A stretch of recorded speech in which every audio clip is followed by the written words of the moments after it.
Hello and welcome to the Hybrid and Remote Work Series workshop entitled Communicating Effectively at Work and Home. This workshop is being offered by the University of Kentucky's Office of Work Life.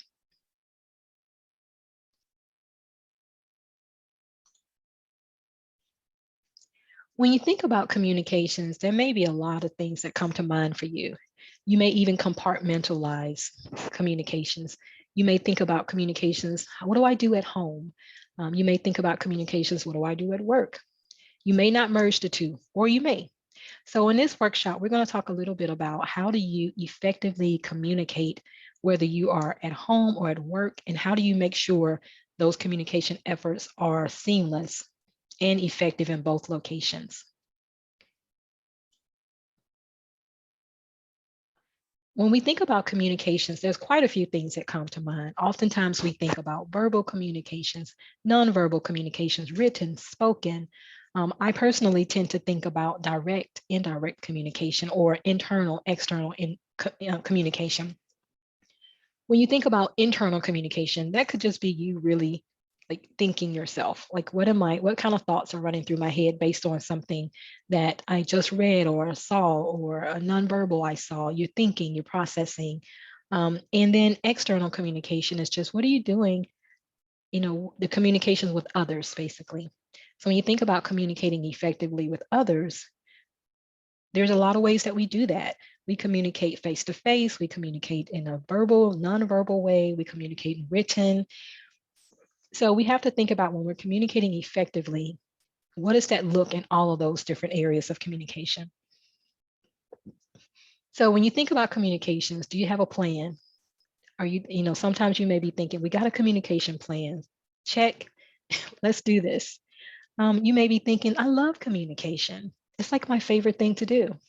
And oftentimes we tend to think about essential communications as it relates to you need to listen, maybe be friendly, maybe give feedback. Nonverbals are important. Maybe keep an open mind. These are some of the things that may come to mind when you think about communicating effectively.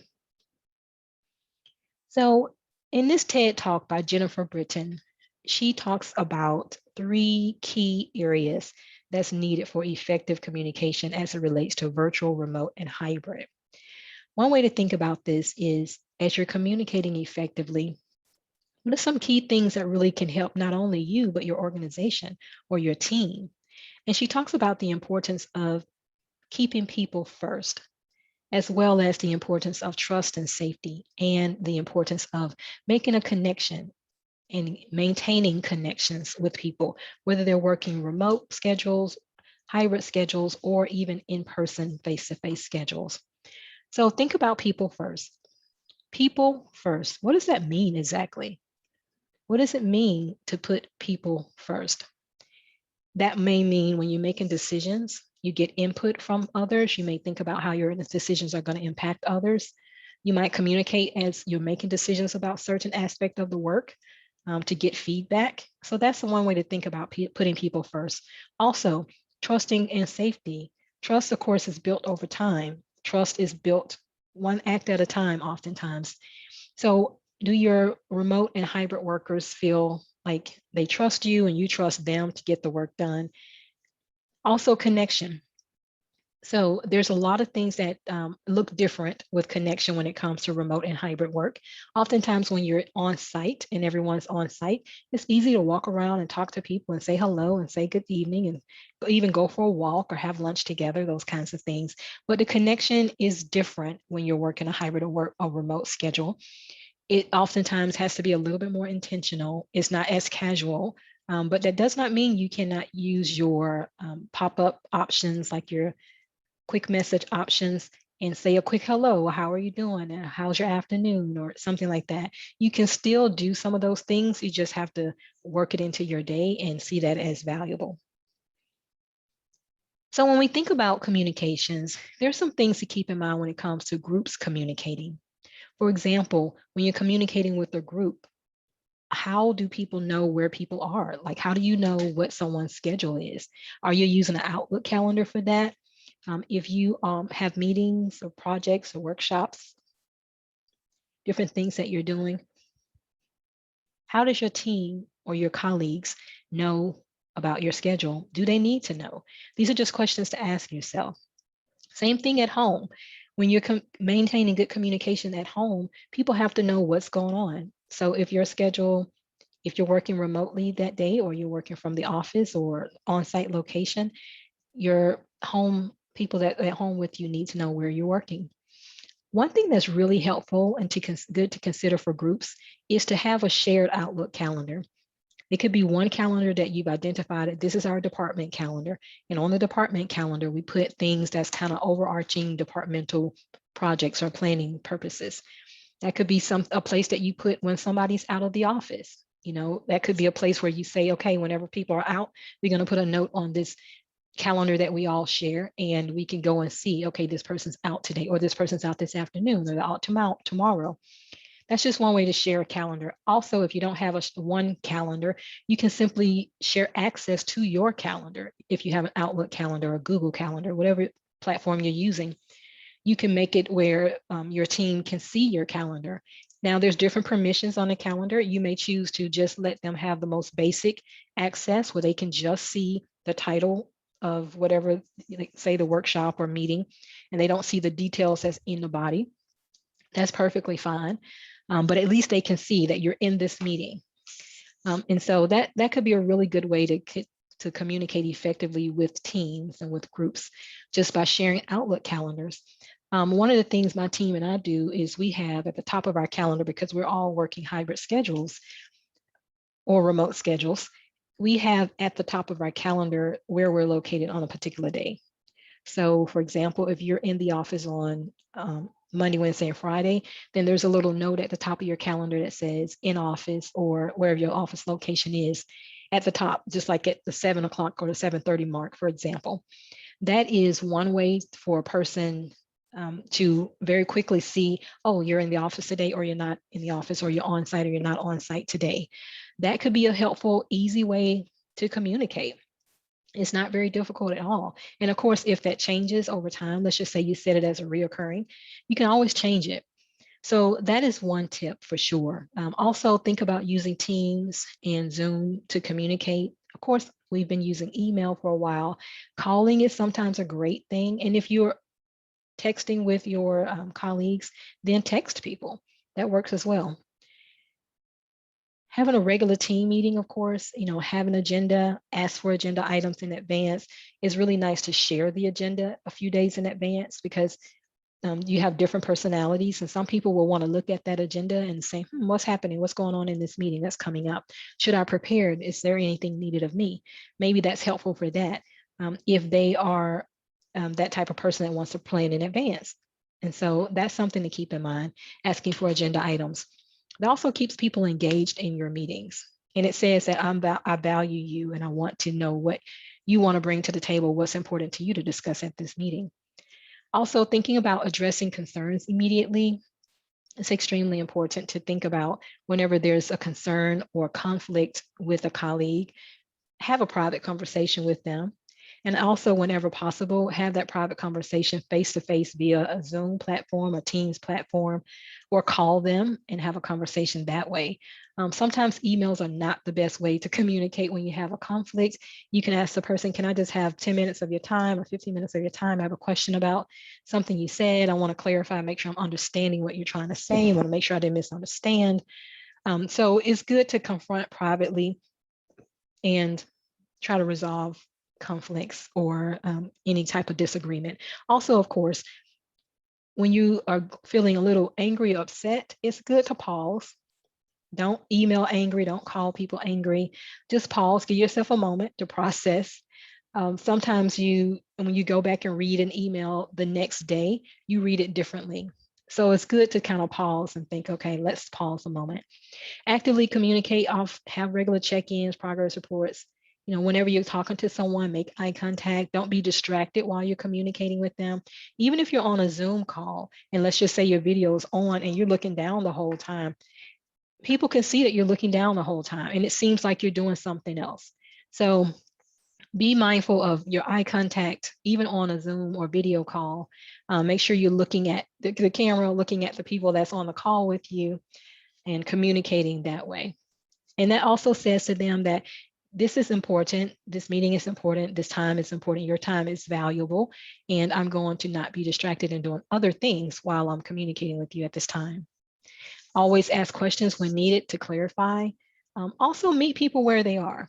Communications works really, really well when we consider also not just the group communications, but individual communications. So for example, someone on your team may love text messages. They always say, text me whenever you need something, just text me. There may be someone else that says, do not text me. This is work related. I need you to email me. Do not text me. And then there may be someone that says, that's really good at checking emails throughout the day. And if you need something rather quickly, like within an hour or two, you can email them, you know they're on, they're going to respond, and that's that. There may be someone else that, because they're working on different projects or because of their schedule, if they're out teaching or whatever they may be doing, meetings, they may not be on email all the time. And so if it's something really important, they may be the person that you need to text or you need to call, or you need to say, text them and just say, check your email, even if you're not texting the big message. So just learn the people that around you, that's on your team, the people that you collaborate with across the university or across the community. Learn how they communicate best and what works best for them. And then in turn, make sure you share with them what makes sense for you. So when it comes to communication, it's not all work, right? Sometimes it has to be fun. Sometimes it's good to communicate in a fun way about fun things, maybe not so much just meeting agenda items.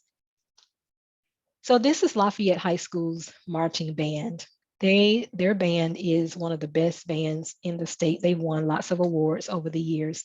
And I went to a game a couple of weeks ago and got to watch this band in person for the first time performing their halftime show. And I really was thinking about communication and what does effective communication look like? When you watch a marching band, you know what effective communication looks like, because they're all moving in different directions and they're crossing one another's paths and no one is running into one another. So that's just something to think about why communication is important and why it's worth doing over and over again and reminding people, because if you don't, you will crash, and we don't want anyone to crash. So this made me think about any really effective example of communication. So here's a little slide. We're going to talk a little bit about nothing new. Just let's repeat a few things that you're probably pretty familiar with when it comes to communication. So for example, you're probably familiar with the fact that effective communication is very intentional. It's ongoing. And when I think of ongoing, I think about an example such as, let's just say you have a vacation day coming up in a couple of weeks, and you put it on your calendar and you told your teammates and you told your supervisor, and people know you've mentioned, oh yes, in 2 weeks I have this vacation day. I'm not going to be working. 1 week before, no one's probably thinking about it. 3 days before, no one's thinking about it. The day before, they may not be thinking about it. So it's really important in terms of ongoing intentional communication to a week before say, remember, I got that, I'm going to be off later on Friday, for example. And then on Thursday, just say, hey, reminder, I'm out of the office tomorrow. Just if you need anything, let me know today. That's great, because everyone has their own schedule, their own agenda. They're very busy, and people don't intentionally not remember your schedule, but it's good. They can appreciate a reminder. Of course, listen more than you speak. It just talks about active listening. We've probably all been in conversations where you felt like you were talking to someone and they weren't actually paying attention. Like maybe they were doing things or moving around or looking around, or, so active listening is a great thing. And then, just listen to others. Determine the best way to communicate. I've mentioned this.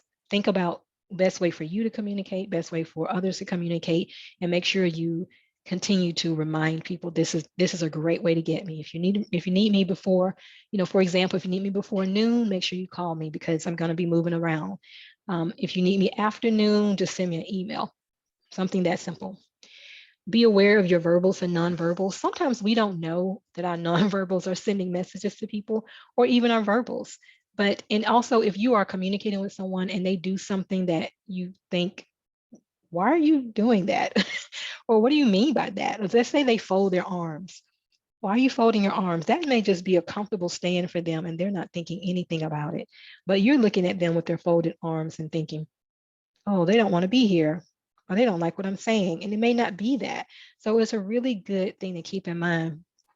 Just watch nonverbals. If you have a question about someone frowning or looking funny or looking off or looking down or writing while you're talking, ask, can I explain this better? Or you understand what I mean? Or, are you busy? Just kind of read the nonverbals, and sometimes the verbal response to it can mean a world of difference. Also, whenever you make a mistake, just admit it. Nobody's right all the time. We all make mistakes. It's a good idea to just own up to it. Say, I'm sorry, I forgot I owed you that project, or I forgot I owed you that information. I'll get it to you as soon as possible. And just apologize. And then also consider the other person's perspective. When you're thinking about making a mistake, sometimes you may have really cost them some extra time and effort and energy that because they didn't have your part of the project, they started working on it. Or because you didn't call them to say that you were running late, they didn't, just things like that. So think about it from the other person's perspective. Assume the best, evaluate and adjust methods as needed. So that's basically all the time we have to evaluate as hybrid workers and remote workers. You have to evaluate, okay, am I communicating effectively? Is this working for this particular person or this particular group? Do I need to send reminders? What is needed? What's missing?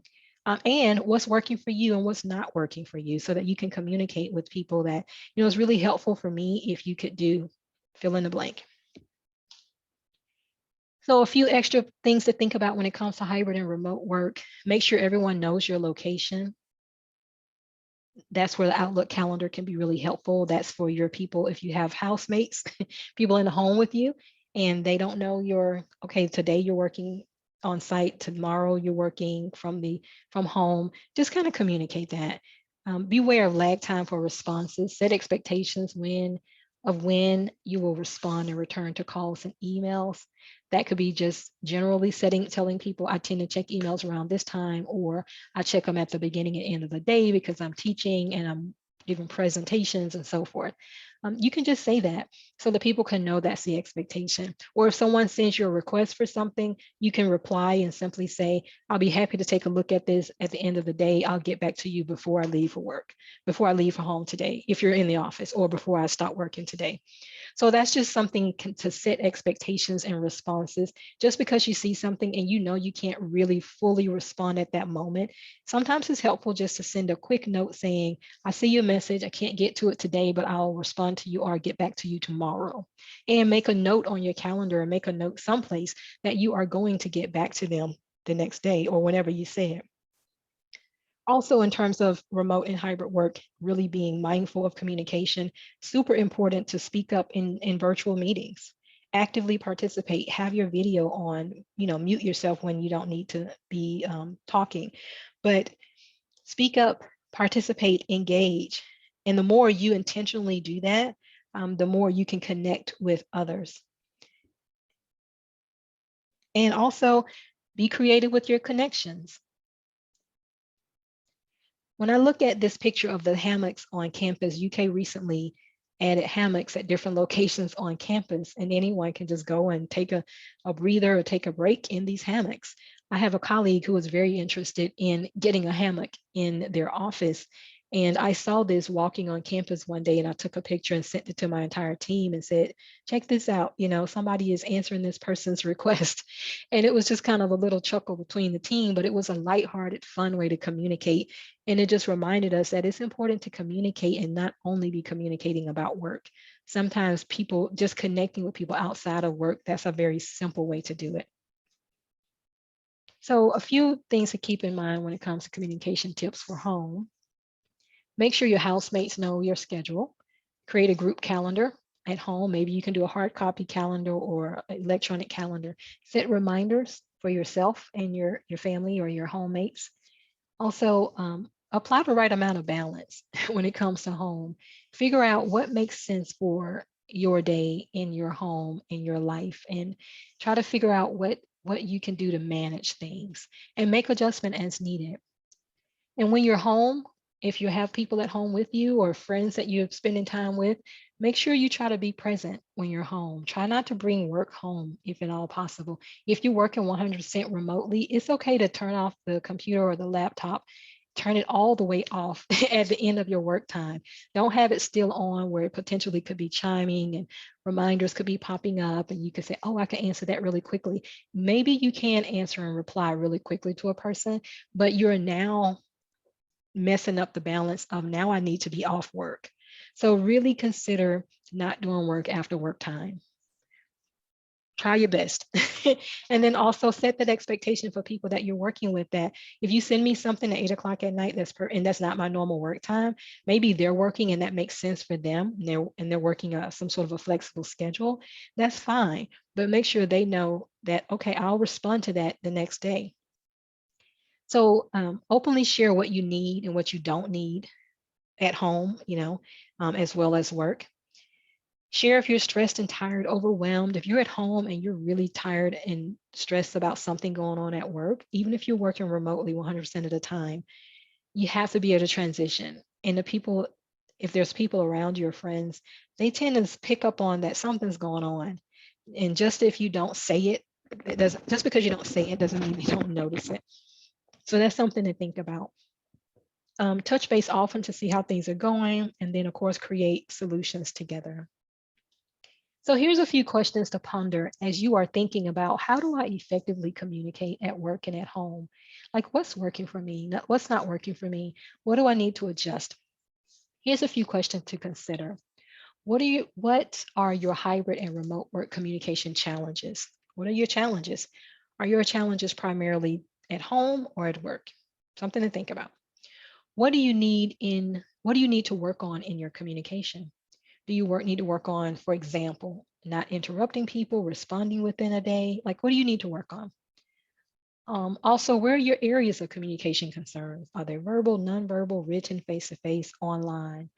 We know that communicating online, like via a Zoom meeting or Teams meeting, is not the same as sitting face-to-face or across the table from someone. It is not the same, but you can still make the best of it. And then what 2 to 3 things can I change to better communicate with my peers and supervisor while working a hybrid or remote schedule? These are just questions to ponder, things to think about. Here's a couple of quick tips for supervisors, just in terms of you want to communicate effectively, you want to build a team that's really great at communicating. What are some things that you can do? You can determine team communication tools. For example, you can say, we're going to communicate via Teams, we're going to communicate via Zoom, we're going to communicate via email. How you can have a share drive that you share. You can have shared documents that you use. So you can have a project management tool. That's where MS Teams can be really helpful as an example, or others. You can determine how and when meetings will be hosted. For example, if you say all meetings will be hosted virtually on this particular day at this particular time, and in meetings, I ask everyone to have their camera on if possible.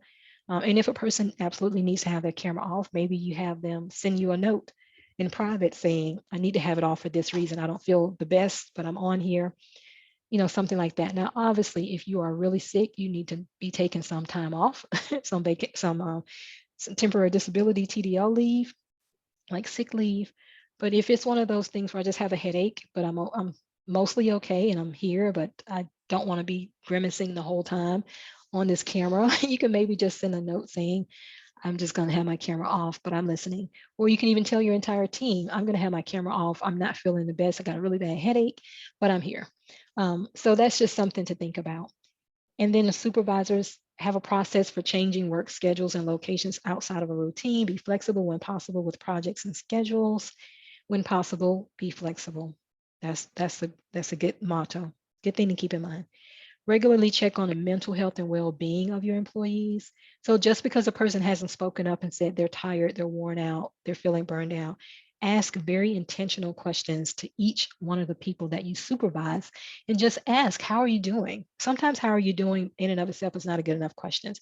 You may need to go deeper and say, are you having any challenges with any of your projects? And you may name very specific projects. Do you need help with any of them? And you may name the specific projects. And you may just ask, all right, how are things going working with this team or collaborating in this way? Try to be specific with your questions, and it might help you to gain a little insight, and it may be an opportunity for you to tell the person, oh, you know what, let's take one of these projects off of your hands, or you know what, let's not work on this project right now, let's postpone this or put a pause on this one until next month, for example.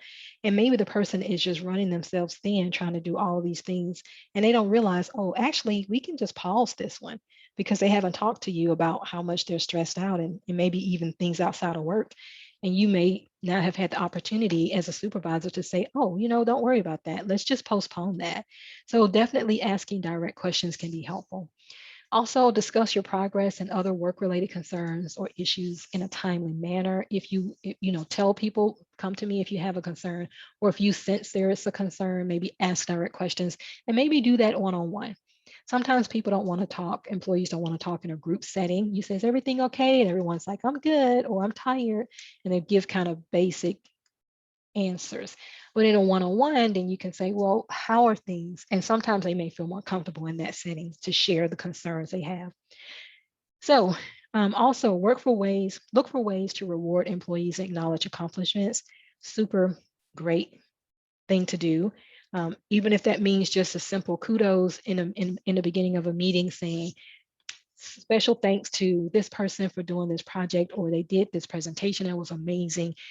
Or even send them an email saying, I heard about this presentation, or I talked to someone who said that you taught them in their class and you're an excellent teacher. Whatever the case may be, just acknowledge accomplishments. It's not always a big reward. Sometimes it's just daily things that people do. Evaluate how things are going and make adjustments as needed. That's kind of a given, right?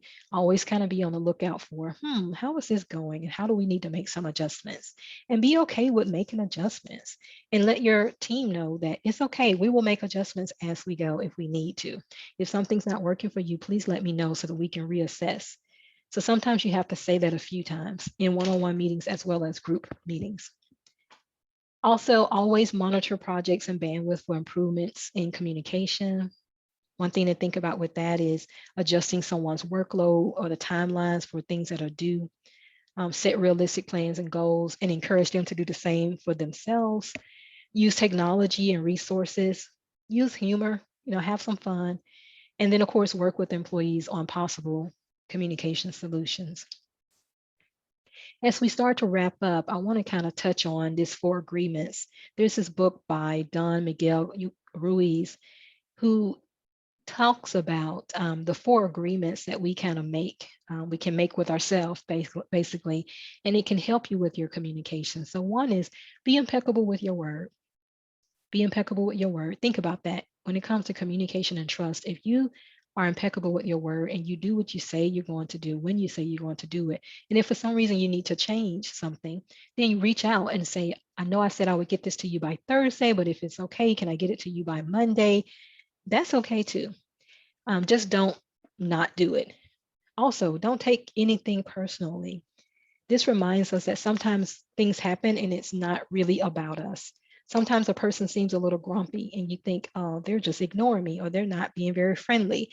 And sometimes it's not about you. That person is feeling very stressed, or they got something going on outside of work. But if you are in the mode of taking things personally all the time, you can take things the wrong way and it not be anything towards you. So just kind of put yourself in a mode of, don't take it personally. Maybe they're having a bad day, maybe they're tired. So just be thinking, don't take it personally. But also, if it's bothering you, ask questions. Like, I noticed that you didn't seem interested when I was telling you about or asking you about this. And then give the person the opportunity to say, oh, you know what, my mind was on something else. I got to get something done by the end of the day. I was really thinking about that. And then you get to say, oh, okay. Also, don't make assumptions. That kind of goes with the person taking things personally a little bit. Like, don't assume a person doesn't want to be bothered just because they're not making eye contact, as an example. They may just be tired, or they may just be shy. Always do your best. And the good thing about this always do your best is your best changes. So one day your best may be like at a 99. You may be on it. You may be doing everything, meeting every deadline, getting projects done, teaching an amazing class. The next day, you may not be feeling the best. So your best now is 75. So just be okay with your best changing from day to day. Also, something to keep in mind that might help you when it comes to communication is creating a personal mantra, creating, coming up with an encouraging phrase or quote or something that encourages you, learning it, or something as simple as just telling yourself, you got this, you got this, you got this, whatever it takes for you to help um, get yourself through and be effective and encourage yourself, do it. So we're going to close with this quote from Amanda Gorman, who, of course, gave the inaugural poem at the last inauguration. She said, quote, "There is always light if only we're brave enough to see it, if only we're brave enough to be it." So remember, when it comes to communicating effectively, it is very intentional. It is something you have to check on routinely. Whether you're working a remote schedule, a hybrid schedule, or on-site schedule, communication can be effective. And there's going to be different communication tactics that work differently with different people and in different circumstances with different projects. So just be open to evaluating how things are going, how it's working, and if it's not working, make adjustments. Thank you so much for joining us for this presentation on communicating effectively at the University of Kentucky.